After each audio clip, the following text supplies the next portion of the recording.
Okay, so we're in the shop. Trans Am is there still. The SM95 is here. Now, what's interesting here, and awesome, we've got this Mustang up on jack stands. Lugs are all off. I think this first off has lowering springs in the front, because when I raised the car up, they came out of their seat, and that would never happen with an OEM spring unless it was crazy tired. But what's even more interesting, we can turn this wheel here. You can see that it's bent, and it's a factory 4-lug wheel. But if we turn it, we can see the other wheel turns the same way, meaning there's a limited slip in there or something of that nature. Limited slip, locker, something like that. This car was being set up to be a drag car. This car, I don't think it would have come with an 8.8 because let's get all this shit off. If we pop the hood here and look at the sticker, it shows right there, family 2.8B, 2.8 liter automatic trans. So I don't know if this would have come with a 8.8 in it because, yeah.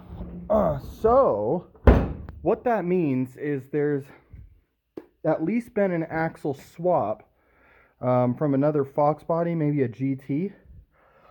But I don't know why the guy would have put in this awesome tubular subframe K-member and the manual rack, which are very expensive.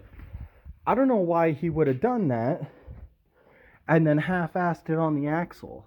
So I think what we need to do is pull this axle, pull the cover off, and see what we've got in here, because we might just be moving our SN95 shafts and C-clamps or C-clips over here, and running that, and then leaving the housing in there, if I understand that's how that works. Yeah, pretty stoked. Another thing I found out here is that this jack stand and that jack stand, I believe, are at the same height. Actually, now that I look at it, they might be a little uneven. Yeah, maybe this one's lower by one click, because that jack stand right there, I've got a bunch of index cards holding it up, because when I lowered it, it was just kind of wobbling between these two opposing corners. But yeah, that actually makes more sense. So yeah, anyways, I'm gonna go ahead and pop this axle cover off since the car is on stands and everything, and report back here in just a second. All right, so in the interest of assuming that this axle is going to have some work done to it, I'm going to go ahead and purple power this pan, so whatever fluid's in there, because if there is fluid in there, it's probably going to be some quality stuff if whatever has been done to it, right? So got the oil rag bucket.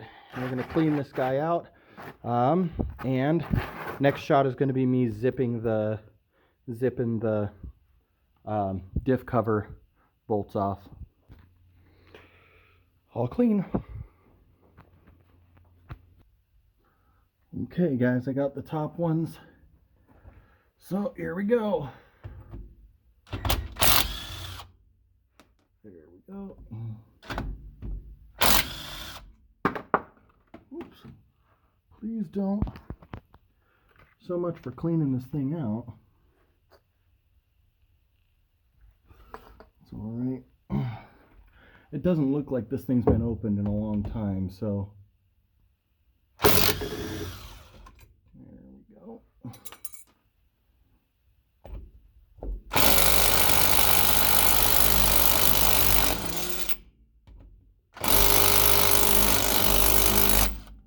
We're gonna need a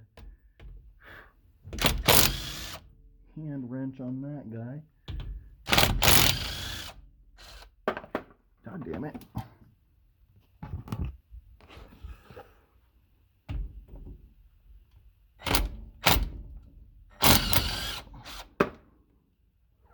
Okay, last one.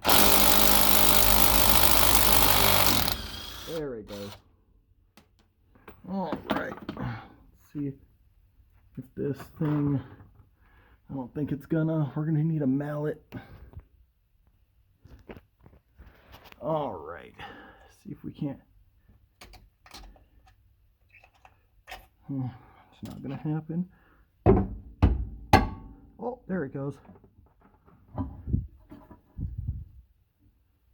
All right, please do not spill on the floor. There we go.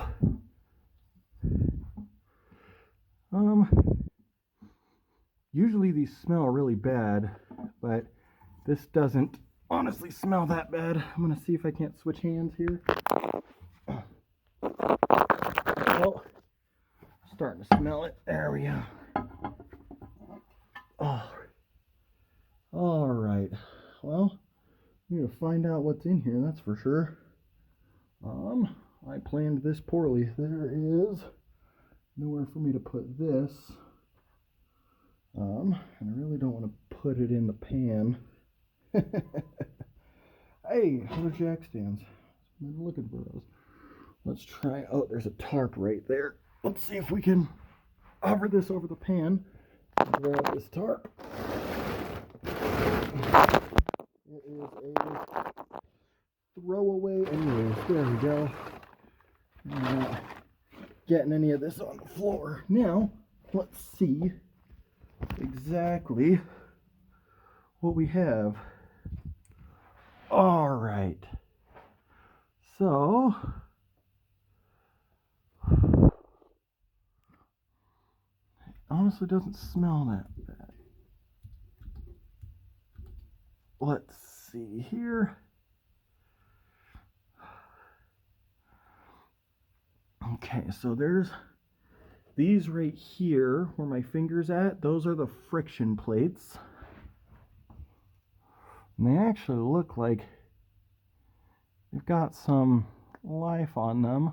This diff is 100% used, but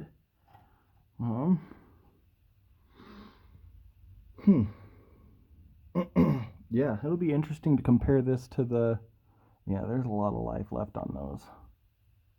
I think that's actually got an extra, I think that's a little bubble. Let's see here.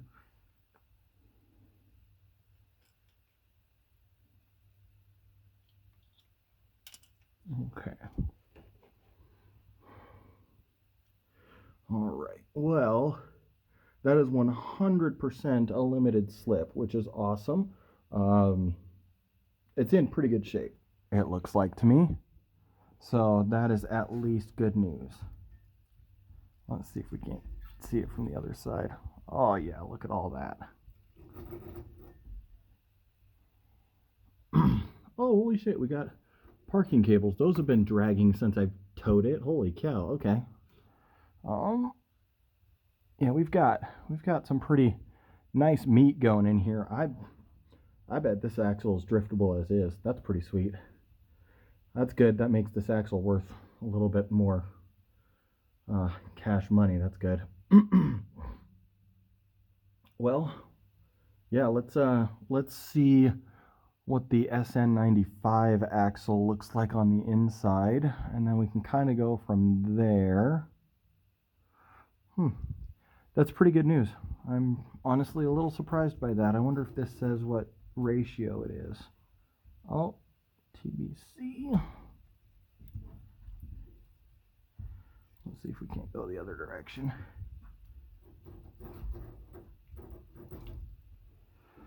Huh. It should be stamped on it somewhere. I'm gonna pull up Google and see if I can't find out what ratio this is. But otherwise, I'm gonna call this a day. And if I find out what ratio it is, I'll put it in the description.